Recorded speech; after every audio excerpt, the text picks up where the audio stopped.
നിങ്ങളുടെ ഇഷ്ട പരമ്പരകൾ എക്സ്ക്ലൂസീവായി സൺ നെക്സ്റ്റ് ആപ്പിലൂടെ തികച്ചും ഫ്രീ ആയി ഇപ്പോഴേ ആപ്പ് ഡൗൺലോഡ് ചെയ്യൂ. പറഞ്ഞൊക്കെ ഓർമ്മയുണ്ടല്ലോ, എന്താവശ്യമുണ്ടെങ്കിലും അപ്പൊ തന്നെ എന്നെ വിളിക്കണം. എനിക്ക് തിരക്കാണെന്ന് കരുതി മടി കാണിക്കണ്ട. ഞാൻ വിളിച്ചോളാം, ധൈര്യമായിട്ട് വയ്ക്കും. ഗൗതം ഒന്ന് നിന്നെ. ഒരു വഴിക്ക് പോകുമ്പോ എന്തിനാ ശിവാനി പിന്നീന്ന് വിളിച്ചത്? ഓഫീസിലേക്കല്ലേ പോകുന്നേ, അല്ലാതെ ചന്ദ്രയാൻ ദൗത്യത്തിലൊന്നും അല്ലല്ലോ. ഞാൻ ചന്ദ്രനിലേക്ക് പോകുന്നു, സൂര്യനിലേക്ക് പോകുന്നു എന്നൊക്കെ അവിടെ നിൽക്കട്ടെ. നിനക്കിപ്പോ എന്താ വേണ്ടെന്ന് പറ. എനിക്ക് ഈ കാറ് വേണം. ഈ കാറോ? എന്തിന്? എനിക്ക് പ്രണവിനും കൂടി ഒന്ന് അമ്പലത്തിൽ പോവാൻ. അതിന് നിങ്ങൾ എവിടെ വേണേലും പൊക്കോ, അതിന് ഈ കാറ് തന്നെ വേണമെന്ന് എന്താ നിർബന്ധം? ഇത് നിധി ഉപയോഗിക്കുന്ന കാറാ, വേണമെങ്കിൽ ആ കാർ എടുത്തു.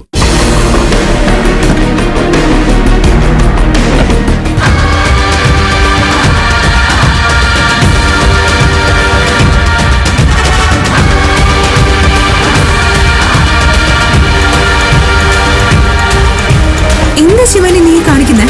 ഓഫീസിൽ പോകാൻ ഇറങ്ങിയ ആളോട് വഴക്കുണ്ടാക്കാൻ നിൽക്കുകയാണോ? ആ കാർ എടുത്തോണ്ട് പോവാൻ നിന്നോട് മലയാളത്തിലല്ലേ പറഞ്ഞത്? മാറി നിൽക്കങ്ങോട്ട്. എനിക്ക് ആ ചെറിയ കാറ് വേണ്ട, ഈ കാറ് മതി. ചെറിയ കാറിൽ പോയാൽ നിനക്ക് എന്താ കുഴപ്പം? ഗൗതമിന് ചെറിയ കാറിൽ പോയാൽ എന്താ കുഴപ്പം? എന്താ നിധി, എന്താ പ്രശ്നം? നീ ഇതുവരെ ഓഫീസിൽ പോയില്ലേ? അതെ, ശിവാനിക്ക് അമ്പലത്തിൽ പോണം. അതിന് ഗൗതമിന്റെ ഈ കാറ് തന്നെ കിട്ടിയേ തീരുമെന്ന് പറഞ്ഞ് നിൽക്കുക. ദേ നോക്ക്, ഗൗതം എന്ന് ഈ കാറ് തന്നെയാ പോകുന്നത് ഓഫീസിലേക്ക്. നിനക്ക് വേണമെങ്കിൽ വേറൊരെണ്ണം ഇവിടെ കിടപ്പുണ്ടല്ലോ, അതെടുത്തോണ്ട് പോ. ആന്റി, കല്യാണം കഴിഞ്ഞിട്ട് ആദ്യമായിട്ട് ഞാനും പ്രണവും കൂടി ഒന്ന് അമ്പലത്തിൽ പോവാ. അതിന് ആദ്യമായിട്ട് അമ്പലത്തിൽ ചെല്ലുമ്പോ ആളുകൾ ഞങ്ങൾ ശ്രദ്ധിക്കില്ലേ? ഓ, അപ്പോഴാണോ ഒരു ചെറിയ കാറിൽ അവിടെ ചെന്നിറങ്ങി നാണം കിടുന്നേ. ആന്റി, അതുകൊണ്ടാ ഞാൻ ഈ കാർ തന്നെ വേണോന്ന് പറഞ്ഞേ. ഗൗതമ, ചാവിങ് എടുക്ക്. നീ എന്തായി കാണിക്കുന്നത്? ചാവി പിടിച്ചു വാങ്ങുന്നോ?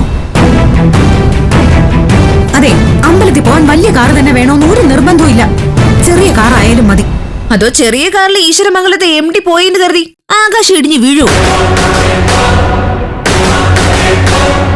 ഓ, ഇനി ചെറിയ കാറിലെങ്ങാനും ഈശ്വരമംഗലത്തിന്റെ MD കയറിയ കാറെങ്ങാനും പറയൂ ഗൗതം ഈ കാറിൽ കേറിക്കളയില്ലേന്ന്?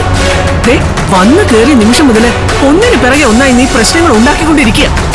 നോക്ക്, ഗൗതം ഈ കാറിൽ പോകുന്നു പറഞ്ഞാ ഈ കാറിലേ പോകൂ. എന്താ ഇത് ഒരുമാതിരി ചന്തയിലെ പോലെ എല്ലാരും കൂടി മുറ്റത്ത് കിടന്ന് ബഹളം വെക്കുന്നത്?